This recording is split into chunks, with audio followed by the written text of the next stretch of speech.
अस्सलामुअलैकुम वरहमतुल्लाहि वबरकातुहू। इस वीडियो में मैं आपको शेख सादी रहमतुल्लाह अलैह की 10 मशहूर नसीहतें बताऊंगा।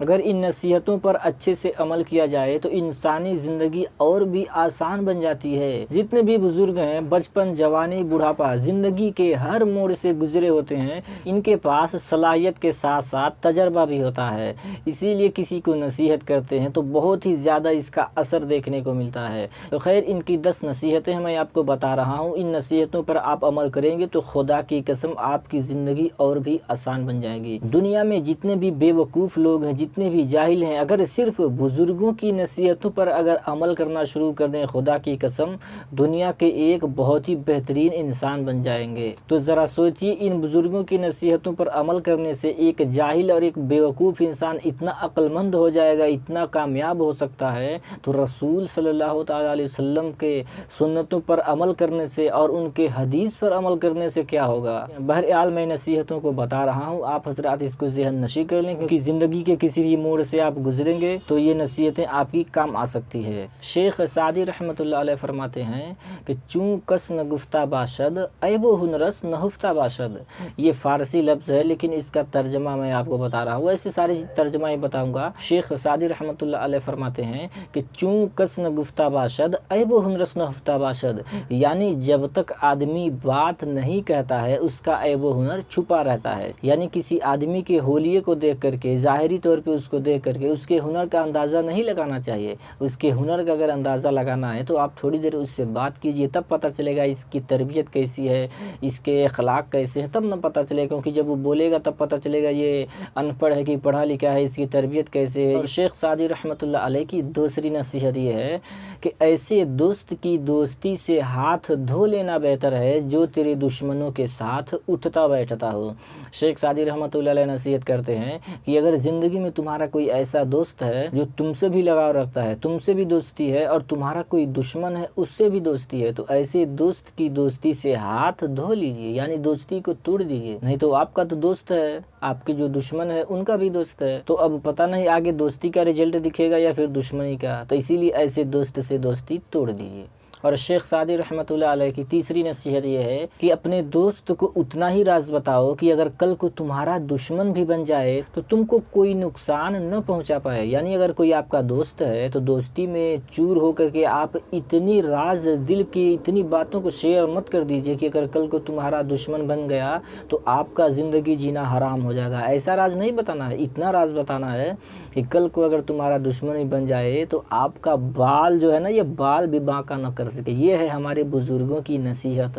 अगर इन पर अच्छे से अमल किया जाए तो एक बेवकूफ़ भी अक्लमंद हो जाएगा और ज़िंदगी गुजारना और भी आसान हो जाएगा। और शेख सादी रहमतुल्लाह अलैह की चौथी नसीहत ये है कि बेनमाजी को कर्ज़ मत दो, क्योंकि जब वो खुदा का फ़र्ज़ अदा नहीं कर रहा है तो तुम्हारा कर्ज़ कैसे अदा करेगा। अरे जो अपने खुदा का जब फ़र्ज़ नहीं अदा कर रहा है तो तुम तो एक मामूली इंसान हो, तुम्हारा कर्ज़ कैसे अदा करेगा। तो बहरहाल ये शेख सादी रहमतुल्लाह अलैह की मैं नसीहत बता रहा हूँ, बल्कि कर्ज़ के लेन देन में मैं कोई चीज़ें इस पर नहीं बताऊँगा। और शेख सादी रहमतुल्लाह अलैह की पाँचवीं नसीहत ये है कि एहसान मत जता कि तू बादशाह का खिदमत करता है, बल्कि उसके एहसान को मान, उसका शुक्र अदा कर कि जिसने तुझे बादशाह की खिदमत के लिए रखा। यानी अल्लाह का शुक्र अदा कर कि उसने को बादशाह की खिदमत के लिए रखा। अब यहाँ से बादशाह की खिदमत से मुराद आप अपने काम को भी ले सकते हैं कि अल्लाह ने आपको दुकान दिया, मकान दिया, आपको नौकरी दिया, जायदाद दिया,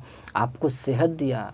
ये मत कहो कि अरे हम तो ये खाते हैं, वो खाते हैं, तब हमारी सेहत अच्छी, हम तो बहुत मेहनत करते हैं तब कमाते हैं। अब वीडियो में आगे बढ़ने से पहले मैं आपको इतना ज़रूर कहूँगा कि आप हमारे साथ अगर नए हैं तो यूट्यूब पे हमारे यूट्यूब चैनल को सब्सक्राइब कर लीजिए, क्योंकि ऐसे इस्लामिक एजुकेशनल वीडियो मैं आपके लिए लाता रहता हूँ। और फेसबुक, इंस्टाग्राम पे असरार निजामी सर्च करके आप हमको फॉलो कर लीजिए, क्योंकि ऐसे इस्लामिक एजुकेशनल कंटेंट मैं आपके लिए लाता रहता हूँ जो आपके लिए काफ़ी फ़ायदेमंद होता है। शेख सादी रहमतुल्लाह अलैह की छठी नसीहत ये है कि मुझे इस दुनिया से क्या लेना जिसके हलाल में हिसाब है और हराम में अजाब है। जब हम कमाते हैं, खाते हैं ना, तो उसका हलाल का हिसाब है मैदान क़यामत में, और अगर हराम काम करेंगे, हराम तरीके से कमाएंगे तो उसमें अजाब है।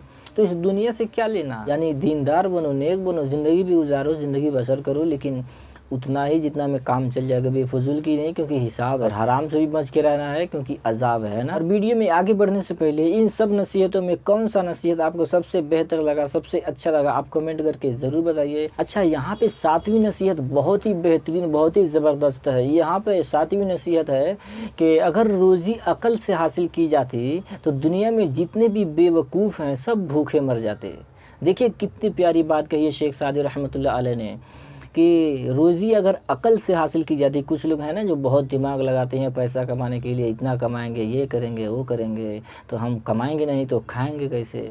तो यहाँ पे वो फरमाते हैं कि अगर अकल से रोज़ी अगर हासिल होती तो दुनिया में जितने बेवकूफ़ हैं, जो पागल हैं ना, वो सब भूखे मर जाते हैं। आपने तो देखा होगा पागलों को सड़क पे घूमते हैं इधर उधर, लेकिन जिंदा रहते हैं। वो तो कोई काम नहीं करते, कमाते नहीं, फिर भी खाते हैं। क्यों? क्योंकि रोज़ी का जिम्मेदारी रब को है। और यहाँ पर शेख सादी रहमतुल्लाह अलैह 8वीं नसीहत करते हैं कि अगर चिड़िया मुत्तहिद हो जाए तो शेर की खाल को खींच सकती हैं। जंगल में अगर सारी चिड़िया जो है ना अगर मुत्तहिद हो जाए तो उड़ करके ऊपर से शेर की खाल को खींच सकती है।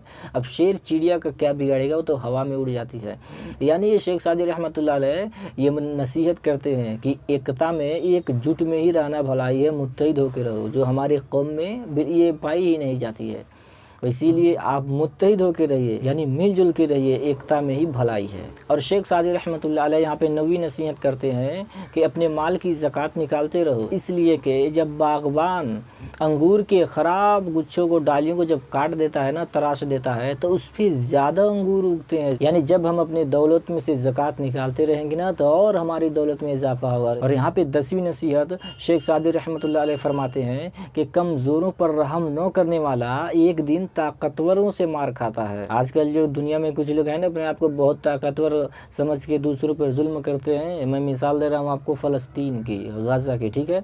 वहाँ पे इजराइल और अमेरिका मिल के ये खूब जुल्म कर रहे हैं ना, अपने आप को ताकतवर समझ करके कमज़ोरों पर जुल्म कर रहे हैं। तो ये एक दिन ताकतवर से मार खाएंगे। इस बात को आप नोट कर लीजिए। ये शेख सादी की नसीहत है। इतनी बड़ी नसीहत को मैंने इतना बड़ा मिसाल इसलिए पेश किया ताकि सबको समझ में आ जाए, ठीक है। तो ये शेख सादी रहमतुल्लाह अलैह की ये 10 मशहूर नसीहतें हैं। तो ये हमारे बुजुर्गों की नसीहतें, अगर इस पर अमल किया जाए तो हमारी ज़िंदगी जो है गुजारना और भी आसान बन जाती है। और आपसे मेरी गुजारिश है कि वीडियो अगर आपको पसंद आई तो वीडियो को लाइक कर दीजिए। और इन 10 नसीहतों में आपको कौन सा नसीहत सबसे ज़्यादा अच्छा लगा आप कमेंट करके ज़रूर बताइए। और सोशल मीडिया पे आप हमारे साथ नए हैं तो यूट्यूब पे सब्सक्राइब कर लीजिए, फेसबुक पे फॉलो कर लीजिए, ताकि मैं इसी तरीके से इस्लामिक एजुकेशनल कंटेंट आपके लिए लाता रहता हूँ। इसमें आपका ही फ़ायदा है। फ्री में सब्सक्राइब फॉलो कर लेंगे तो नई नई चीज़ें आपको सीखने को मिलेगी। और इस वीडियो को दूसरों तक शेयर जरूर कीजिएगा ताकि वो भी सीख सके।